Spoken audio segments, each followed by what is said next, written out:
Praise God. Praise God. God is good all the time and all the time. God is good. Praise God. Praise God. Isang mapagpalang araw po sa bawat isa. Sa pagkakataong ito, tayo po ay dudulog, lalapit sa ating Diyos na buhay ng may pananampalataya na kung saan may dalawa o tatlo na nagkatipon sa kanyang ngalan. Naroon siya sa kanilang kalagitnaan.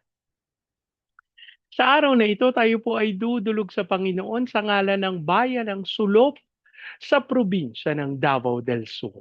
Ating hihilingin na maitatag ang altar ng ating manunubos sa bayan ng Sulok. May mutag sa atong mga kaigsuunan diha sa Visayas ug sa Mindanao. Bisan pa katong atong mga kaigsuunan nga anaa sa Luzon ug sa laing nasod. Dalaygon ang Ginoo sa walay katapusan. Ang atin pong pagsambay mula sa aklat ng mga awit, 89 na kabanata. Ang talata po ay 41.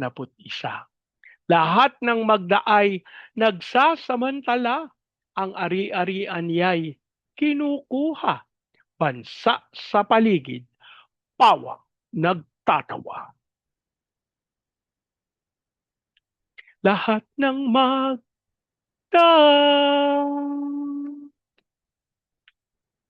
nagsasamantala, ang ari-arian niya'y kinukuha. Lahat ng magaan nagsasamantala, ang ari-arian niya kinukuha.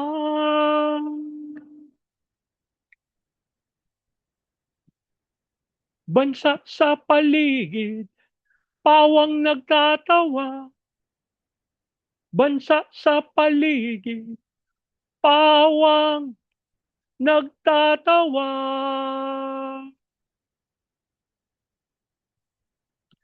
Ama naming Diyos na makapangyarihan sa lahat, kami po'y nagpapasalamat sa pagkakataon na minsan pang makadulog at makalapit sa iyong banal na harapan. Ama, kami po'y nagpapakumbaba, humihingi ng tawad sa lahat naming pagkakasala at aming idinadalangin na ang banal na dugo ng aming Panginoong Kristo ang siyang maglinis at pumawi sa lahat naming karumihan. Habang amin din pong idinudulog sa iyo ang bayan ng Sulok sa probinsya ng Davao del Sur. Ang aming panalangin ng lahat ng altar at lahat ng kasunduan sa bayan ng Sulok na hindi ayon sa pangalan ng aming manunubos ay mapawalang bisa sa pangalan ni Jesus. At sa pangunguna ng iyong Santong Espiritu, ang aming panalangin, maitatag ang altar ng aming manunubos sa bayan ng Sulok. Maraming salamat po ang aming pag-asa. Tinugon nyo at tinanggap namin ang aming panalangin sa pangalan ng aming Panginoong Yesus. Amen. Amen. Amen. Amen. Amen. Amen. Amen. Amen. Praise God. Praise God. Ang ating pong pagbubulay ay mula sa aklat ng Exodo sa 8 kabanata. Ang talata po ay 20 hanggang 32. Dahil dito sinabi ni Yahweh kay Moises, bukas ng umaga, hintayin mo ang paraon pagpunta niya sa ilog at sabihin mong payagan niyang umalis ang mga Israelita upang sumamba sa akin. Kapag hindi niya pinayagan, padadagsaan ko siya ng makapal na langaw. Pati ang kanyang mga tauhan at mga kababayan. Mapupuno ng langaw ang mga bahay ng mga Ehipsyo, pati ang lupang kanilang lalakaran. Ngunit ililigtas ko ang lupain ng Goshen, ang tirahan ng mga Israelita. Hindi ko sila padadala ni isamang langaw para malaman niyang ako si Yahweh, ang siyang makapangyarihan sa lupain ito. Sa pamamagitan ng kababalagang gagawin ko bukas, ipakikita ko sa iba ang pagtingin ko. Ipakikita ko na iba ang pagtingin ko sa aking bayan at sa kanyang bayan. Kinabukasan, ginawa nga ito ni Yahweh. Dumagsak sa Ehipto ang makapal na langaw hanggang sa mapuno ang palasyo ng Paraon, ang bahay ng mga tauhan niya at ang buong Ehipto. Dahil dito'y nasalanta ang buong bansa, kaya ipinatawag ni Paraon sina Moises at Aaron at sinabi, sige, maghandog na kayo sa inyong Diyos. Huwag lamang kayong lalabas sa Ehipto. Sumagot si Moises, hindi po maaaring dito sa Ehipto. Magagalit po sa amin ang mga Ehipsyo kapag nakita nila kaming naghahandog kay Yahweh sa paraang kasuklam-suklam sa kanila. Tiyak na babatuhin nila kami hanggang mamatay. Ang kailangan po'y maglakbay kami ng 3 araw at sa ilang kami maghahandog kay Yahweh, tulad ng utos niya sa amin. Sinabi ni Faraon, papayagan ko kayong umalis, ngunit huwag kayong masyadong lalayo at ipanalangin din ninyo ako. Sumagot si Moises, pag-alis ko po rito, ipapanalangin ko kayo kay Yahweh na alisin sa inyo ang mga langaw, gayon din sa inyong mga tauhan at nasasakupan. Ngunit huwag ninyo kaming dadayain. Huwag ninyo kaming hahadlangan sa paghahandog namin kay Yahweh. Umalis si Moises at nanalangin. Tinugon siya ni Yahweh. At umalis nga ang mga langaw. Walang natira ni isa man. Ngunit nagmatigas pa rin ang Paraon. Hindi niya pinayagang umalis ang mga Israelita. Ang Diyos po ang magpala ng kanyang buhay at makapangyarihang salita. Sa bahagi pong ito ng banal na kasulatan ay ating makikita ang pagbubukod ng Diyos at ang bitag ng kalahating pagsunod.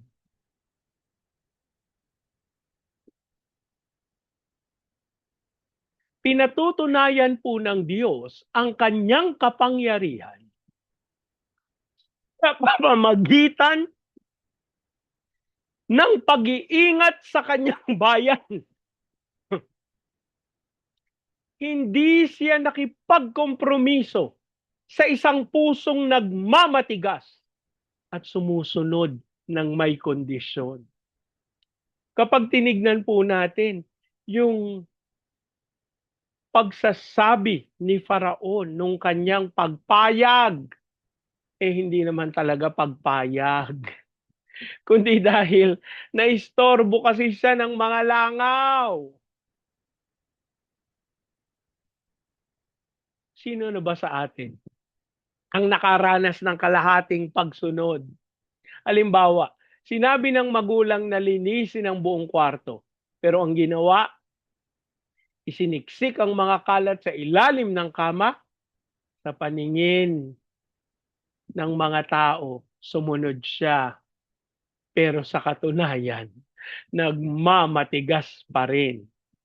Ito po ang halimbawa ng kalahating pagsunod. Ano po? Sa bahaging ito ng Exodo, narito ang ika-4 na salot. Ang salot ng mga langaw. Ngunit sa salot na ito, may ginawang bago ang Diyos. Gumawa siya ng malinaw na linya sa pamamagitan ng pagtatakda ng pagitan sa bayang Israel at sa bayang Ehipto. Alam niyo po, makikita natin yung katotohanan, yung mahalagang katotohanan kung paano kumikilos ang Diyos sa gitna ng pagsubok. kung ano ang panganib kapag tayo ay nakipagkompromiso sa Kanya. Una, ang pagbubukod at pag-iingat ng Diyos sa Kanyang bayan. Sinabi ni Yahweh na ililigtas niya ang lupain ng Goshen kung saan nakatira ang mga Israelita, habang ang buong Ehipto ay sinasalanta at napupuno ng makapal na langaw. Sa Goshen, walang kahit isang langaw. Ipinapakita rito ng Diyos na siya ang may-ari ng buong lupain. At iba yung kanyang pagtingin at pag-aalaga sa kanyang mga anak. Sa gitna ng mga salot, krisis sa ating mundong ginagalawan, problema sa ekonomiya, sakit, o kawalan ng katiyakan, tandaan natin na ang mga anak ng Diyos ay may tiyak na proteksyon. Hindi ibig sabihin hindi tayo makakaranas ng hirap. Kung hindi, ibig sabihin iingatan tayo ng Diyos ang ating kaluluwa at tapat siya sa kanyang pangako. Ikalawa, ang panganib ng kompromiso at kalahating pagsunod. Nang hindi na matagalan ng Paraon ang mga langaw, nagalok siya ng kompromiso kay Moises. Sinabi niya, sige, magandog na kayo sa inyong Diyos. Huwag lang kayong lalabas ng Ehipto. Sabi niya naman sa talata 28, papayagan ko kayong umalis, ngunit huwag kayong masyadong lalayo. Ang mga pangungusap po na ito ay nagpapatunay na hindi siya buong pusong pumapayag sa kautusan ng Panginoon. Gusto ng Paraon na sumamba ang mga Israelita, pero ayaw niyang pakawalan sila. Nais niyang ideklara sa kanila na ang kontrol ay nasa kanya pa rin. Ito rin ang bitag ng kaaway sa atin ngayon. Gusto ng mundo o ni Satanas na maging Kristiyano tayo, pero wag tayong lalayo sa sistema o dun sa nakagawian na, dun sa nakaugalian na. Gusto nating sumunod sa Diyos, pero ayaw nating iwanan yung ating mga lumang paniniwala, yung ating mga kasalanan sa Ehipto. Yung kalahating pagsunod ay hindi pagsunod kung hindi pagmamatigas pa rin. Ikatlo, ang paninindigan para sa tunay na pagsamba. Hindi pumayag si Moises sa alok ng Paraon. Alam niya na ang pagsamba kay Yahweh ay nangangailangan ng buong paghiwalay sa karumihan ng Ehipto. Kailangan nilang maglakbay ng 3 araw patungo sa ilang. Mga kapatid, ang tunay na pagsamba ay may kalakip na sakripisyo at radikal na pagpapasya. Hindi natin pwedeng sambahin ng Diyos habang nakakadena pa rin tayo sa mga bagay na kinasusuklaman niya. Tinatawag tayo ng Diyos sa isang buhay na bukod at banal para sa Kanya. Huwag nating i-compromise ang ating pananampalataya para lang maging katanggap-tanggap sa mundo. Kung kailangang lumayo sa mga maling impluwensya, lumayo tayo. Mga kapatid, huwag tayong pumayag sa huwad na pagsisisi at sa pusong nagmamatigas. Nakiusap ang paraon na ipanalangin siya at alisin ang mga langaw. Nanalangin si Moises at sa habag ng Diyos, inalis ang mga langaw. Walang natira kahit isa. Ngunit nang guminhawa na ang paraon, muli siyang nagmatigas at binawi ang kanyang pangako. Ang takot sa parusa ay hindi nangangahulugang may tunay na pagsisisi. Maraming tao ang lumalapit sa Diyos kapag may salot o may problema sa buhay. Pero kapag maayos na ang lahat, bumabalik sa dating bisyo, bumabalik sa dating pagsuway. Suriin natin ang ating mga puso. Lumalapit ba tayo sa Diyos dahil lang sa kanyang mga biyaya o dahil gusto nating matapos ang problema? O talaga bang minamahal natin siya at kinikilala natin siyang Panginoon ng ating buhay? Ipinapakita ng Diyos sa Exodo chapter 8 na siya ang makapangyarihan. Nag-iingat sa kanyang bayan at hindi tumatanggap ng kalahating pagsunod. Kailangan nating magtiwala sa pag-iingat ng Diyos. Kung ikaw ay nasa Goshen, nasa ilalim ng pamamahala ni Kristo, huwag kang matakot sa mga pagsubok. Iingatan ka ng Diyos. Iwan mo na ang Ehipto, kapatid.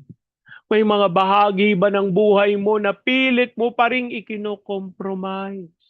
Sumusunod ka ba pero ayaw mo namang lumayo sa mga kasalanan? Ngayong araw, magpasya kang sumunod ng buong puso at hilingin sa Diyos na pagkalooban ka ng pusong malambot, madaling maturuan at may buong selyo ng pagsunod na walang hinihingi kompromiso. Manalangin po tayo.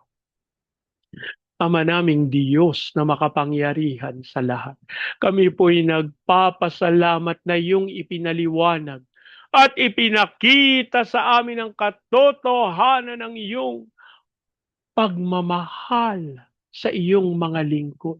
Panginoon, sa pamamagitan ng salot na langaw, ipinakita mo ang iyong pag-iingat sa Goshen, sa lugar kung nasaan ang mga Israelita.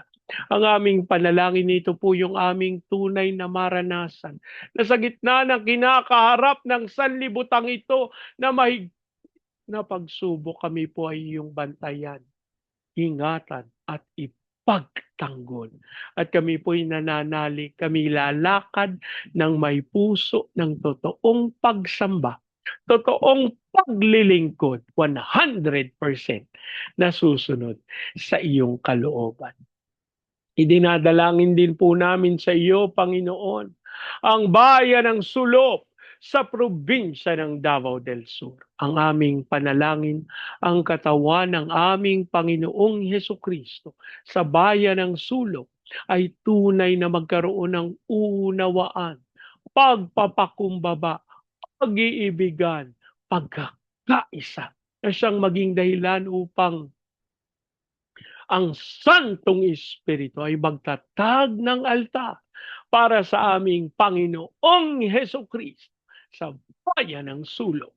Hayaan mong ang altar na ito dumaloy ang pagkapangyarihan ng aming Panginoong Hesukristo. Dumaloy ang pagsama ng Santong Espiritu. We declare a fire of revival sa bayan ng Sulok.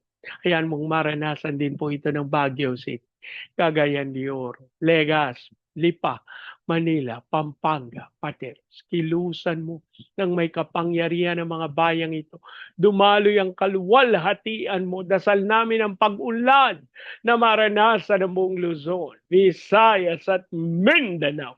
Ipahintulot mo, Panginoon, na matupad namin yung tawag mo to be the launching pad of the gospel, a missionary sending country, and the America ways in the height of its glory. Dasal namin ang pangunguna mo sa mga training agencies katulad po ng Main Lifeline, Asian Center for Missions, Elijah House Philippines, Church Renewal, Asia Pacific International Institute Studies. Gayun din po, Panginoon, ikaw ang patuloy na magkaloob ng lahat ng pangangailangan sa mga ministeryong ito para matupad at masunod ang dakilang kalooban mo. We also pray sa mga misyonero at sa mga OFWs na tinawag mo bilang overseas Filipino witnesses. Hayaan mong dumaloy ang iyong kapangyarihan sa mga bansa na yung pinaglagakan sa kanila. As we also pray, Panginoon, sa aming President Marcos, Vice President Duterte, sa Senado, Kongreso, Judiciary, Military, Police, local government, we declare the fear of the Lord na maghari sa aming gobyerno. Ikaw ang patuloy na maglantad ng kasinungalingan ng kaaway. Ama, huwag ka pong pumayag na patuloy na manatili sila sa kadiliman bagos, malantad at patuloy na maipagkaloob ang hustisya na nagmumula sa iyo. As we also pray sa mga bansa ng Vietnam, Cambodia, Myanmar, Laos, Thailand, Malaysia, Singapore, Indonesia, Brunei. Kilusan mo mga bayang ito. Sumama ang iyong Santong Espiritu sa mga lingkod manggagawa, sa mga misyonero at sa lahat ng mga anak mo sa bayang ito. Gayun din po sa Hong Kong, Macau, Taiwan. Ilusan mo mga bayang ito sa pamamagitan ng pagsama ng iyong Santong Espiritu. As you also declare your blessings among Diyos sa China, Japan, South Korea, North Korea, Brazil, Russia at Amerika. Ipahintulot mo na maranasan nila ang kalwalhatian ng pangunguna at pagsama mo as we declare peace over Israel. Maraming salamat po. Inaangkin namin tinugon nyo at tinanggap namin ang aming panalangin sa pangalan ng aming Panginoon. Amen. Amen. Amen. Amen. Amen. Amen. Amen. Praise God. Praise God. Sa pagkakataong ito, hayaan niyo pong salitain ko ang basbas ng Panginoon sa inyo at sa inyong sambayan. I declare the everlasting love of the Father. I declare the unending blessings of the Son. I declare the sweet, sweet, sweet fellowship of the Holy Spirit now and forevermore. I declare there's no house and lot with parking, with a new vehicle, and with a flourishing business. In Jesus' name. Amen, amen, amen, amen, amen, amen, amen. Praise God. Praise God. Hanggang sa susunod po, sama-sama nating ideklara, Pilipinas, God bless you. And so we declare to God be all the glory in Jesus' name. Amen, amen, amen, amen, amen, amen, amen. Praise God. Praise God.